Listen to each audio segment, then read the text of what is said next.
Hey guys, it's Mario. This is the game between Taeja and Solar last night at IEM.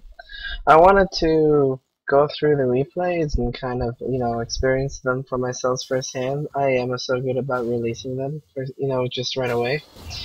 So one of the things I did is I'm starting to write down the build orders from all the games, and this is for every matchup. I'm talking like from the Zerg point of view, from the Protoss point of view, and so on. But this is the one that I've really put the most detail into so far. I've been a little bit busy today, with my own practice and so on, but I've really got this one well down. So in this specific game, with the information that we have, I've gone ahead and posted it under the video along with the replay, and that way that you can find this specific game in the exact build order, and you can kind of go for your own, just so you can practice it and really understand it. The build order kind of focuses on a secondary gas, so you can get map control with Hellion Banshee, and you can use it to kind of scout out the space or help prevent all-ins by going for the Banshee. So going with the Banshee, you can be a little bit more aggressive, and it's a little bit safer, but you delay your upgrades a little bit and your production and so on. So it makes you a little bit weaker in the mid/early game, or the mid/late game, unless you can go ahead and do some nice economic damage, which you can end up seeing that he does. So it's a bit of a risky build, but if the Zerg doesn't prepare for it, then you're in an alright spot.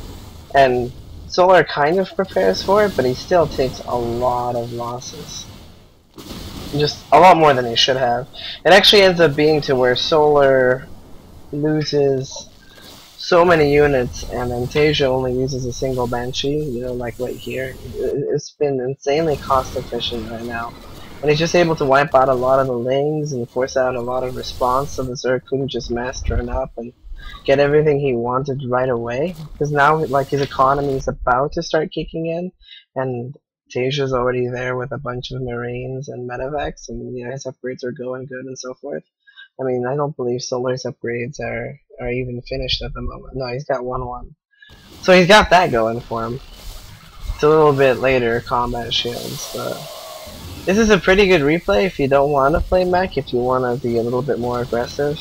And it's pretty nice overall, like taking, it's got a lot of good points you can take from, like taking this base instead of the one down here where there's another attack path, and I mean all your units move through here anyway, and then you can rally over here and be closer towards your enemy.